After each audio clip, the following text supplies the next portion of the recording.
चलिए स्टूडेंट्स, तो स्वागत है एक बार फिर से हमारे YouTube चैनल मैथमेटिक्स और महावीर में।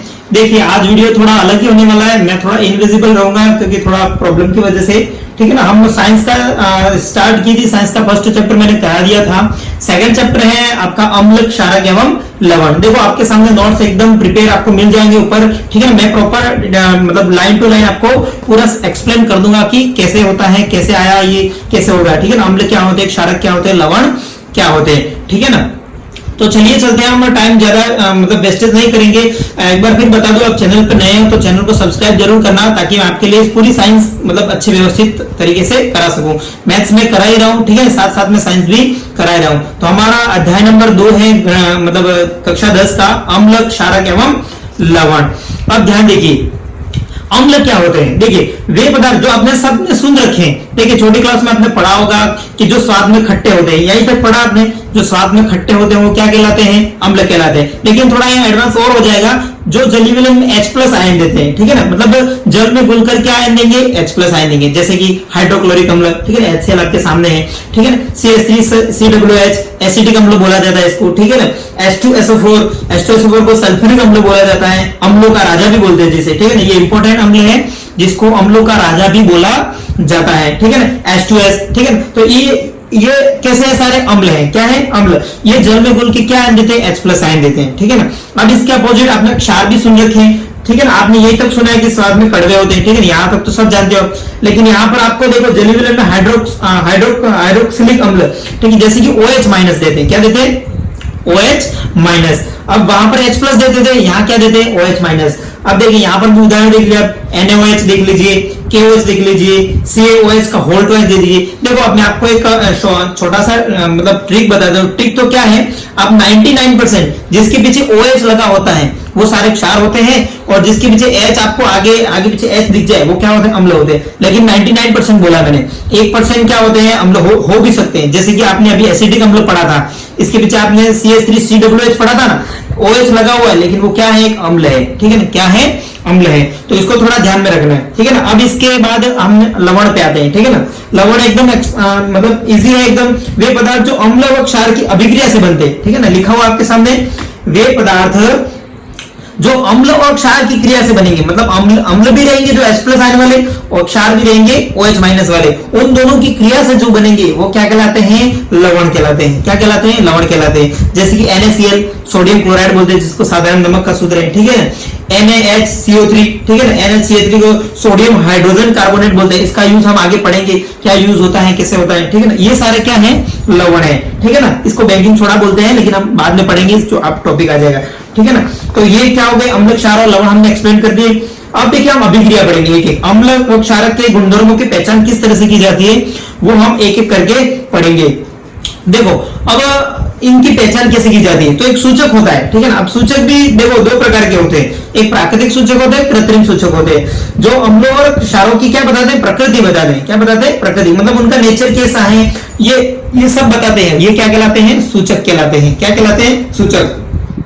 और मैंने आपको बताया कि सूचक कितने प्रकार के होते हैं, 2 प्रकार के होते हैं। कितने प्रकार के होते हैं, 2 प्रकार के। एक तो प्राकृतिक सूचक और एक कृत्रिम सूचक। प्राकृतिक सूचक वो जो प्रकृति द्वारा मिलते हैं, ठीक है ना, हमें प्रकृति से मिले जाते हैं। और कृत्रिम सूचक वो जो जैसे कि मतलब लेबों में बनाए जाते हैं, वो सारे क्या होते हैं, कृत्रिम सूचक होते हैं। जैसे कि प्राकृतिक में भी आपको सामने ये देखो, लिटमस पत्र देखा आपने, एक पन्नी से आती है, ठीक है ना, जो लाल को नीला, अनिल अम्ल, नीले को लाल कर देते, ठीक है ना। ऐसे पहले हमने बहुत देखा है, ठीक, 9th में, ठीक है ना। हल्दी भी अपने जो घरों में मिल जाती है, वो एक कैसा सूचक है, प्राकृतिक सूचक है। कैसा सूचक है, प्राकृतिक सूचक, ठीक है ना।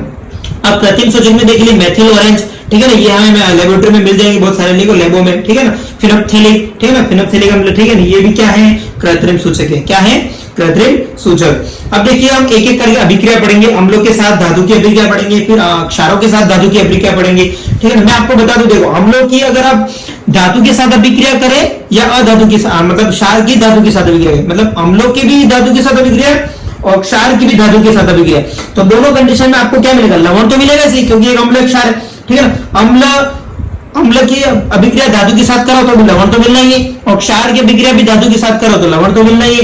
लेकिन एक बात और रहेगी, इसके साथ हाइड्रोजन गैस भी हमें मिलती है। कौन सी गैस मिलती है, हाइड्रोजन गैस भी मिलती है। तो अगर अम्लों की अभिक्रिया आप धातु के साथ कराओ तो भी आपको लवण प्लस हाइड्रोजन मिलता है, और क्षार की अभिक्रिया भी धातु के साथ कराओ तो लवण प्लस हाइड्रोजन मिलता है। देखिए अम्ल के धातु के साथ अभिक्रिया, देखिए आप 2Fe मतलब फेरस की अभिक्रिया सल्फ्यूरिक अम्ल के साथ कराते हो आपको फेरस सल्फेट मिलता है और साथ में हाइड्रोजन गैस भी मिलती है, ठीक है ना। 2Fe मतलब आयरन की अभिक्रिया आप किसके साथ कराते हो, सल्फ्यूरिक अम्ल के साथ कराते हो तो फेरस सल्फेट मिलता है और साथ में हाइड्रोजन गैस भी मिलती है। अब सेम ऐसा ही क्षार की अभिक्रिया आप धातु के साथ करा दो, किसकी अभिक्रिया, क्षार की धातु। क्षार की धातु की अभिक्रिया कराओगे तो आपको साथ में लवण तो मिलेगा सी और साथ में हाइड्रोजन गैस यहाँ पर भी मिलेगी। देखिए एग्जांपल देख लीजिए, जिंक की अभिक्रिया में सोडियम हाइड्रोक्साइड के साथ कराता हूँ, किसकी अभिक्रिया, जिंक की अभिक्रिया सोडियम हाइड्रोक्साइड के साथ कराता हूं, मुझे सोडियम जिंकेट मिलता है। देखिए ये फॉर्मूला जो आपके सामने है किसका फॉर्मूला है, सोडियम जिंकेट का, Na2ZnO2, ठीक है ना, ये इसका फॉर्मूला है, सोडियम जिंकेट बोला जाता है इसको, ठीक है। और साथ में आपको हाइड्रोजन गैस देखने को ही मिल गई। तो आप देखो, अब मैंने बता दिया आपको अम्लों की अम्ल और क्षार की धातु के साथ अभिक्रिया करो, लवण प्लस हाइड्रोजन के साथ को देखने को मिलेगी, ठीक है ना। अब धातु कार्बोनेट एवं धातु हाइड्रोजन कार्बोनेट की अभिक्रिया अम्लों के साथ करा रहे हैं। देखो कौन कौन अम्लों की अभिक्रिया आप किसके साथ करा रहे हो, एक तो धातु कार्बोनेट, किसके साथ, धातु कार्बोनेट, और एक धातु हाइड्रोजन कार्बोनेट। अब दोनों की अभिक्रिया आप किसी भी अभिक्रिया आप अम्लों के साथ कराते हो तो आपको लवण तो मिलेगा, साथ में जल भी मिलेगा और यहाँ पर कौन सी गैस मिलेगी आपको, कार्बन डाइऑक्साइड। तो यहाँ पर हमें कौन सी गैस देखने को मिलती है, कार्बन डाइऑक्साइड। देखिए आपको सामने में एक उदाहरण देखो, समीकरण लिख लेता हूं, NaHCO3 प्लस HCl, ठीक है ना। सोडियम हाइड्रोजन कार्बोनेट बोलते हैं NaCO3 को, ठीक है ना, और HCl को बोलते हैं हाइड्रोक्लोरिक अम्ल, ठीक है ना। अगर इसकी रिएक्शन आप कराते हो तो आपको सोडियम क्लोराइड मिलता है, ठीक है ना, NaCl, ठीक है ना, क्या मिलता है, सोडियम क्लोराइड, और साथ में जल का आपको फॉर्मूला दिख ही होगा H2O, ठीक है, और साथ में कौन सी गैस देखने को मिलती है, कार्बन डाइऑक्साइड। तो ये गैस हमें क्या कैसे मिली, अम्लों की अभिक्रिया किससे कराई, धातु कार्बोनेट से कराओ या धातु हाइड्रोजन कार्बोनेट के साथ कराओ, आपको दोनों केस में आपको हमेशा कार्बन डाइऑक्साइड गैस ही देखने को मिलती है और साथ में जल भी मिलेगा और लवण तो जाहिर सी बात है मिलेगा इसलिए, क्योंकि अम्लों की अभिक्रिया और क्षारों की अभिक्रिया हम करवा रहे हैं, ठीक है ना। अब आपको मैंने बता दिया था NaHCO3 किसका फॉर्मूला है, तो ये बेकिंग सोडा का फॉर्मूला है, ठीक है ना। अब आगे इसको विस्तार से हम पढ़ेंगे, ये क्या काम आता है, खाने का सोडा आपने घरों में देखा होगा, ठीक है ना, ज्यादातर। तो ये कौन सा हो गया, ठीक है। अब आप कौन सी रिएक्शन पड़ी, धातु कार्बोनेट एवं धातु हाइड्रोजन कार्बोनेट के अम्लों के साथ अभिक्रिया पड़ी, ठीक है ना, क्या मिल गया, कार्बन डाइऑक्साइड मिल गया। अब एक होती है उदासीकरण अभिक्रिया, कौन सी अभिक्रिया, उदासीकरण अभिक्रिया।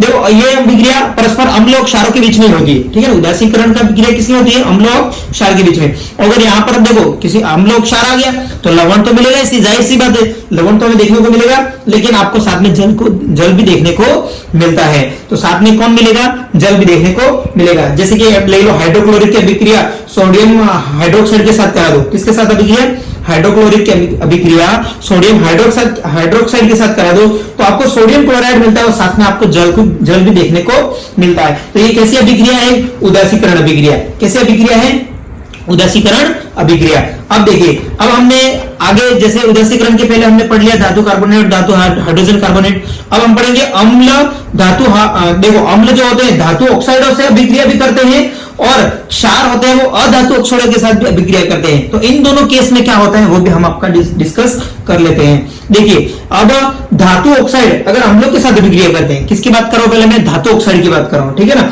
शॉर्ट फॉर्मूला लिखा है धातु ऑक्साइड प्लस अम्ल। अगर धातु ऑक्साइड की अभिक्रिया अम्लों के साथ होती है तो पहली बात तो लवण तो मिलेगा, इसी जल भी मिलेगा, लेकिन इनकी प्रकृति कैसे होगी, क्षारीय होगी। कैसे होगी, इनकी प्रवृत्ति कैसे हो जाएगी, क्षारीय। इसलिए धातु ऑक्साइड की अभिक्रिया अगर हम जल अम्ल के साथ कराते हैं तो हमें मेन चीज ये मिलती है, उनकी प्रकृति कैसे होती है, क्षारीय होती है। क्षारीय प्रवृत्ति का होता है, मतलब क्षारीय गुण दर्शाएगा वो, ठीक है ना। लवण और तो जल तो मिलना ही है। अब देखिए, अब अधातु ऑक्साइड की अभिक्रिया आप क्षार के साथ कराते हो, ठीक है, वहां धातु के साथ कराई थी, यहाँ पर किसकी अभिक्रिया कराओगे, अधातु की, और किसके साथ कराओगे, क्षार के साथ। क्षार के साथ कराओगे लवण प्लस जल तो मिलना ही है। अब वहां पर क्षारीय प्रकृति मिल रही थी, यहाँ पर कैसी प्रकृति मिलेगी आपको, अम्लीय प्रकृति। कैसी प्रकृति मिलेगी, अम्लीय प्रकृति। तो ध्यान देना, अगर धातु ऑक्साइड की अभिक्रिया अम्लों के साथ होती, धातु प्लस अम्ल ऐसे याद रखो, धातु ऑक्साइड प्लस अम्ल, धातु ऑक्साइड प्लस अम्ल, प्रकृति कैसी, क्षारीय।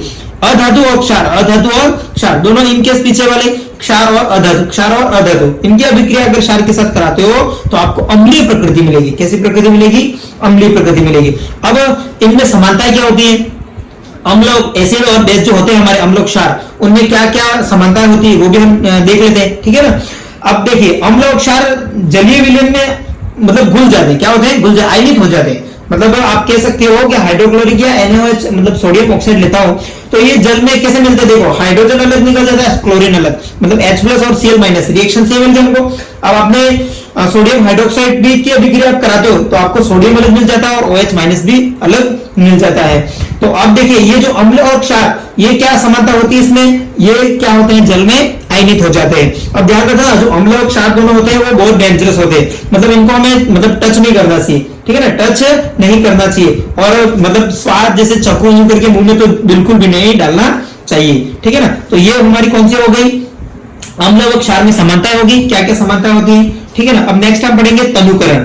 क्या ये देखो ये इंपॉर्टेंट है थोड़ा, तनुकरण क्या होता है, ठीक है ना। अब आप जैसे कि जल में आपने मिला दिया, अम्ल मिला दिया, ठीक है ना, अम्ल और क्षार दोनों को आपको जल में मिला दिया तो आपको जो आयन होगा उसमें प्रति इकाई आयतन में जो कमी देखने को मिलेगी वो तनुकरण होती है, ठीक है ना। आपको इसके आयतन में कितनी प्रति इकाई, देखो पर इकाई बोला मैंने, ठीक है ना, पर यूनिट, ठीक है ना, पर इकाई अगर आयतन में आपको वॉल्यूम में आपको मतलब थोड़ा डिक्रीजिंग दिखाई देता है, मतलब कमी दिखाई देती है तो आपको क्या बोलते हैं, तनुकरण बोलते हैं। क्या बोलते हैं, तनुकरण बोलते हैं, ठीक है ना। यहां तक अब मैंने आपको डिस्कस करा दिया, एक बार मैं पूरा आपको एक ही लाइन में पूरा रिवीजन करा देता हूं।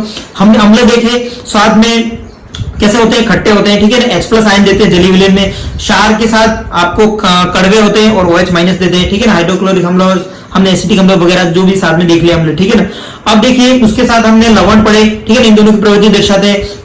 उसके बाद हमने सूचक पढ़े, प्राकृतिक सूचक और कृत्रिम सूचक, ठीक है ना। प्राकृतिक में कौन कौन से होते हैं, एक तो आपका लिटमस पत्र हो गया और एक आपका हो गया हल्दी हो गई, ठीक है ना। अब इसके साथ हमने सूचक कृत्रिम सूचक पढ़े थे, कौन से, फिनोल्फथालीन और मेथिल ऑरेंज, ठीक है ना। अब उसके साथ हमने रिएक्शन पढ़ी थी कि धातु की अभिक्रिया आप किसके साथ कराते हो, अम्लों के साथ, और अधातु की अभिक्रिया किसके साथ कराते हो, अम्लों के साथ।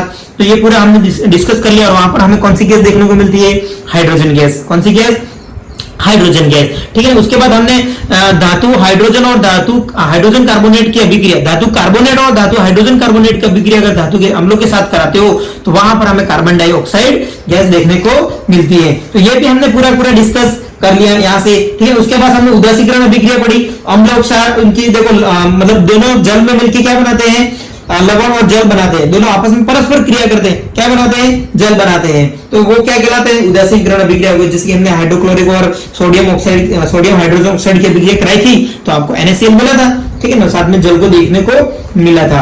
उसके बाद हमने क्या पढ़ा, मतलब अम्लों की अभिक्रिया धातु ऑक्साइड के साथ और क्षार की देखो वहां पर अम्ल प्लस धातु ऑक्साइड, अम्ल प्लस धातु ऑक्साइड तो प्रवृत्ति कैसी थी, क्षारीय, और अधातु और क्षार होगा तो प्रवृत्ति कैसी होगी, अम्लीय होगी, ठीक है। इन दोनों में हमने समानताएं भी देखी, ये जल में घुल जाते हैं, ठीक है, अनिल जाता है, इन्हों हमको चकना नहीं चाहिए, डेंजरस होते हैं, ठीक है, चूना भी नहीं चाहिए। उसके बाद हमने तनुकरण लास्ट में डिस्कस कर लिया कि जल में अगर अम्ल और क्षार मिलाते हैं उसकी प्रति इकाई में आयतन में जो कमी होती है वो क्या कहलाता है, तनुकरण कहलाता है। तो इस वीडियो में अभी हम यहीं तक करेंगे, नेक्स्ट पार्ट वीडियो लंबा हो जाएगा, ठीक है ना। तो नेक्स्ट जो हाफ पार्ट बचा है वो हम नेक्स्ट वीडियो में बना देंगे। तो अभी के लिए इतना ही। आपको अगर वीडियो पसंद आया हो तो ज्यादा से ज्यादा शेयर करना और चैनल को सब्सक्राइब करना और वीडियो को लाइक कर देना, ठीक है ना। Bye, take care.